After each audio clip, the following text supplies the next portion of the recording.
Hi again, everybody, and welcome back to another edition of Diamond Chat, courtesy of Dr. Karen Kramer, your hometown dentist in Grafton and Elyria.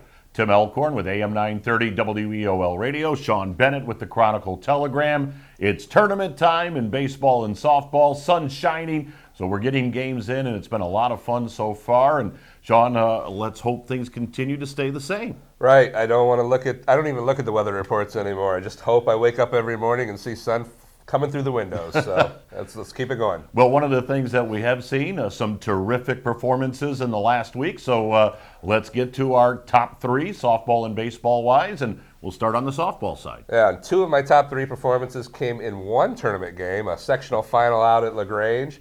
Probably a lot of people who read about it or heard about it.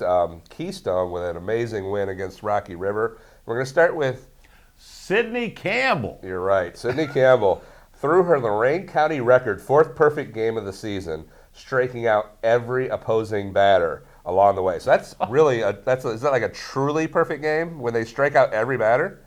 That's a perfect Maybe if she game. hadn't thrown a ball. Yeah. 16-0, five-inning win over Rocky River, wow. Division II sectional final. She then won her 60th straight win, a 7-0 win over Holy Name in the district semifinals Tuesday. So that was her 16th shutout of the season. She's just four shy of taking the county record. Amazing. She's just amazing. Again, we said last week, running out of adjectives, running out of superlatives. Incredible. And obviously, while she was shining in the pitcher's circle, Autumn McCord of Keystone was going nuts at the plate.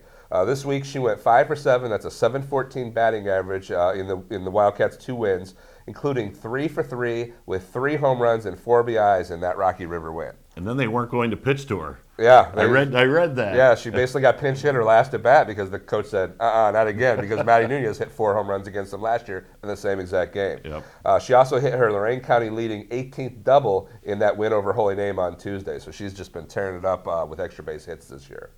My third top performer, Maggie Hoffman of Vermilion. She had 3 hits, a home run, and 3 RBIs, and 11-9 loss to Margaretta. The home run set the school record for career home runs before going 3 for 4 with 2 runs scored in a 5-4 Division II sectional final win over Upper Sandusky, and then going 2 for 3 with 2 doubles, an RBI, and 2 runs scored, and a stolen base in a 5-2 district semifinal win over Madison on Tuesday. She also pitched the Sailors to those 2 postseason victories. So great performance for her as well. Yeah, Bill Matthews' team playing pretty well right now. Yeah, they're peaking at the right time. So my top 3 performances on the softball side, Sydney Campbell of Keystone, Autumn McCord of Keystone, and Maggie Hoffman of Vermilion. All right, let's transition to the baseball diamond, and we'll start at North Ridgeville. Talk about a team that's playing well. Matt Ponning's team has really turned it on in the second half, and one of their top performers is one of the top performers this week.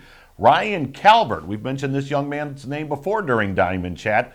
Last week in 14 1/3 innings, he picked up 2 wins, 1 save. He struck out 13. He gave up 1 earned run in 14 1/3 innings. That's a 0.49 ERA. Ryan Calvert also pitched North Ridgeville to a complete game win over Avon Lake in their sectional opener. So he came up in a pressure situation as well. Great job by Ryan Calvert. Over at Amherst, TJ Staten. Now that's a name that's certainly familiar to baseball fans in Lorain County. Of course, TJ Staten, the dad, a great star for Elyria West, went on to play in the Pittsburgh Pirate organization. Well, TJ Staten, the younger, is an Amherst Comet, and he can hit like his dad. He hit .500 last week, 7 for 14. He scored 4 runs. He had 4 RBIs. He had 3 walks, and he stole 6 bases. So he's got some wheels on the base paths as well. And then at Elyria High, another big week for the Pioneers. They went 5-1. Hunter Osborne was absolutely outstanding. Hunter hit .500 on the week. He went 7 for 14. He had a double, a triple, 4 RBIs, scored 7 runs, and he walked 4 times. And then Hunter also got some work in on the mound for Eddie Piazza's club. And for the Pioneers, in 5 innings pitched, he didn't allow a run. That's a 0 ERA. He struck out 5 and walked only 1. So Hunter Osborne of Elyria High had a terrific week for the Pioneers. And, of course, they got a hard-fought win in tournament time over the Midview Middies. Sets up a game with the Avon Eagles in a Division I sectional final. Again, the 3 top performers baseball-wise, Hunter Osborne of Elyria, TJ Staten of Amherst, and Ryan Calvert of North Ridgeville.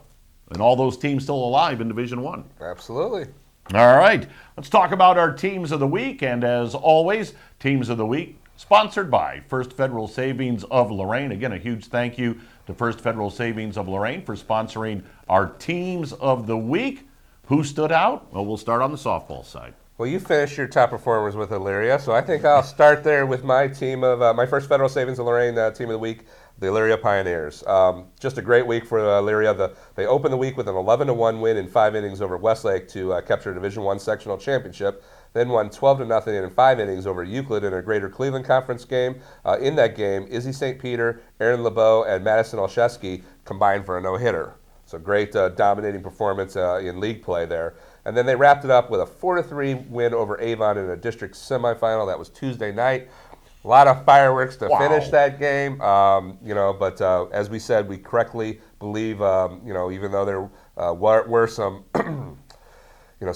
some botched calls. Let's just say it the way. Yeah, some disputed some calls at the end. But we, looking through the video evidence, it does look like Elyria should have been awarded that win correctly anyway. So congrats to Elyria for, I don't know how many district finals this is. I know this is the 4th straight with Amherst at Avon Lake. But I think it even goes a little bit longer for, I think they had Westlake, they took on Westlake the year before that. So this might be, who knows, their 15th, 18th, 25, straight district final, who knows. It's been an incredible run. And yeah, that was a bizarre finish. I mentioned on social media when Elyria won the state championship with that obstruction call. I thought, wow, that's a bizarre way to end a game and a state title game.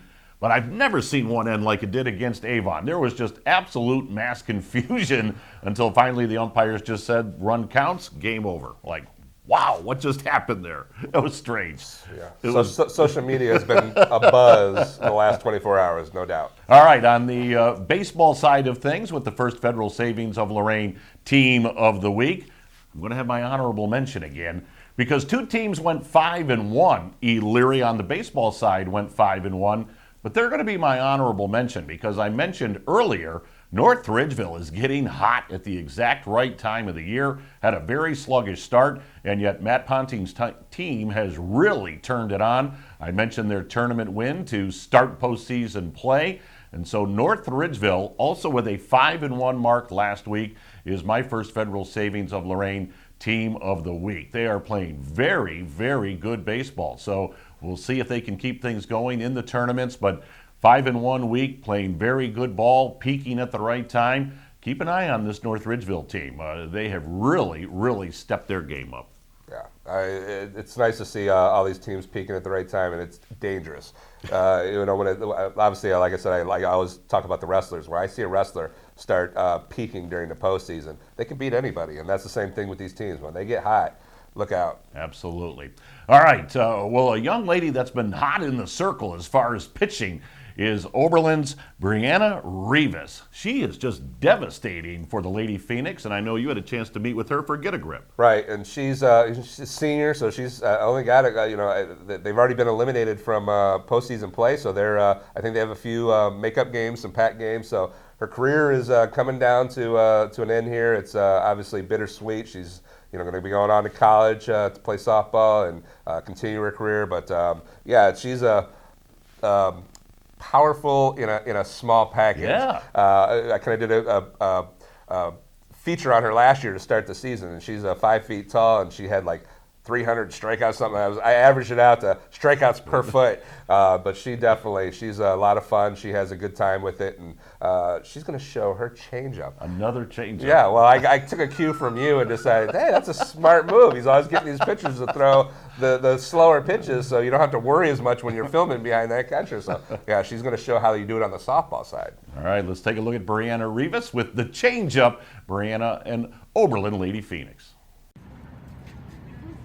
I'm Brianna Rivas. I'm a senior at Oberlin High School, and today I'm going to be showing you how to throw a changeup. You want to grip it the same as a fastball, and then you're going to do everything the same as a fastball, except you want to think that you're going to go faster than a fastball. And once you hit 12 o'clock, you want your hand to drop and just throw it.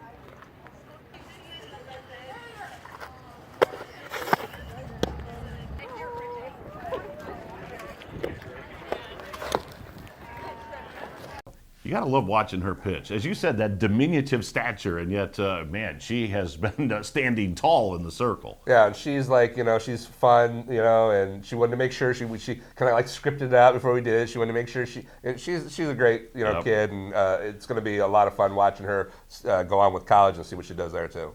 All right. Well, next up, I don't know if you're watching this on Thursday, Throwback Thursday, but we thought we'd have some fun with some of the records in Lorain County as far as baseball and softball are concerned.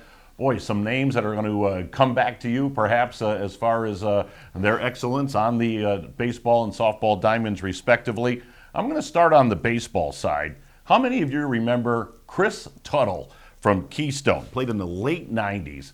Chris Tuttle was a phenomenal high school baseball player. So here's the Lorain County records that Chris Tuttle holds. Hits in a season, 59. He did that back in 1999. Consecutive games with a hit. Chris Tuttle, 30 in 1998 and 1999. RBIs in a season. Chris Tuttle from Keystone, 63 in 1999. Highest batting average in a season. Hey, that's Chris Tuttle. 711 in baseball, hit 711 in 1999. That's number 2 all-time in the state. Stolen bases in a game. Here's a name from the past. Steve Shue from Brookside. He had 8 stolen bases in one game back in 2000. That's number 1 all-time in the state.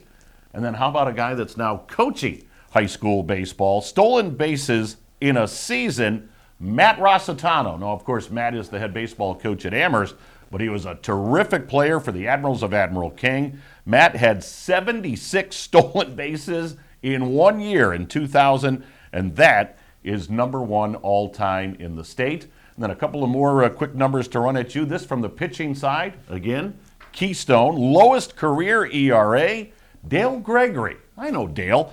Dale with a 0.93 career ERA.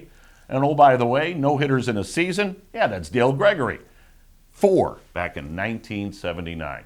Wow, those are some great names. Those are some great numbers. So Keystone knows how to pitch on both diamonds, Yes, they apparently, do. because I think they have a few pitchers that do well on the softball side as well. Absolutely. Well, softball record books, we opened them up, and a couple from last year's championship season from Keystone. Most hits in a season for Lorain County. Autumn McCord had 63 last year.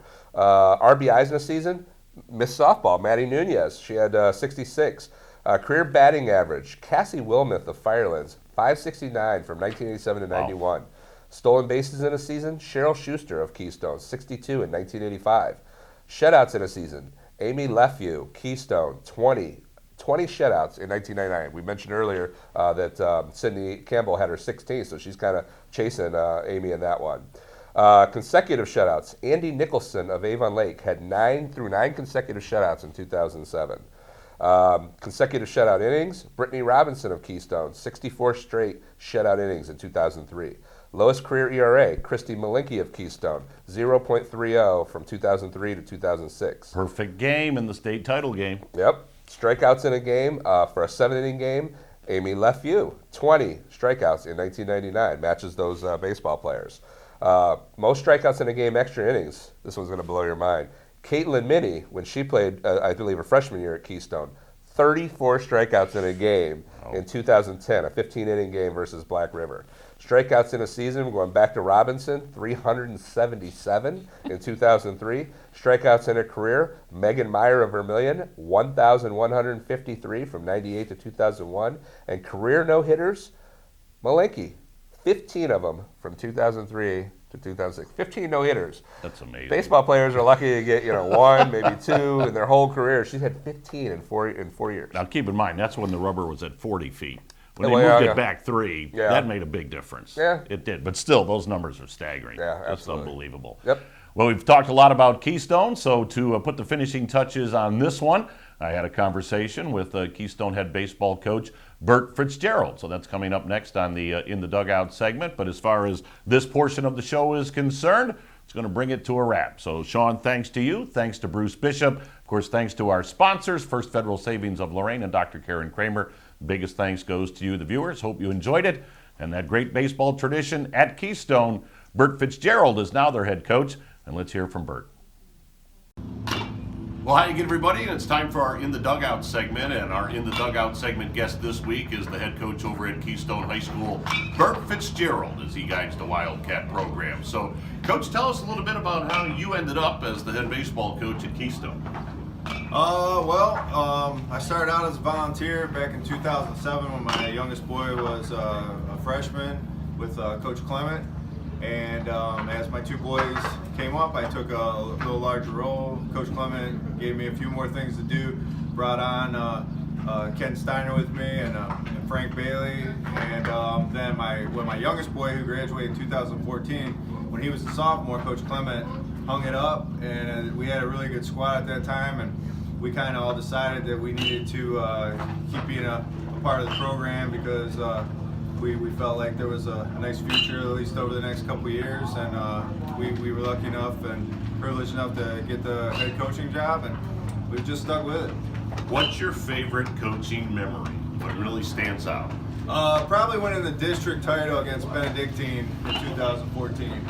Yeah, my son pitched the entire game, and it was a tight ball game right up to the end. We were ready to pull him out after the fourth, and he kept saying he was going back in, and he ended up he finished off the whole game, and that was our last win of a real nice career for a bunch of those boys who graduated in 2014. Now, aside from your home field, when you take that bus ride, is there a favorite place you like to play?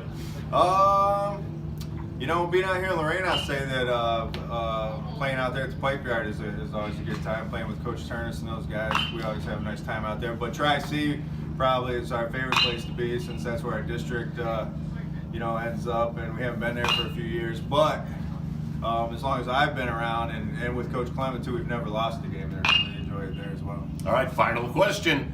What's one thing about Burt Fitzgerald that people may not know?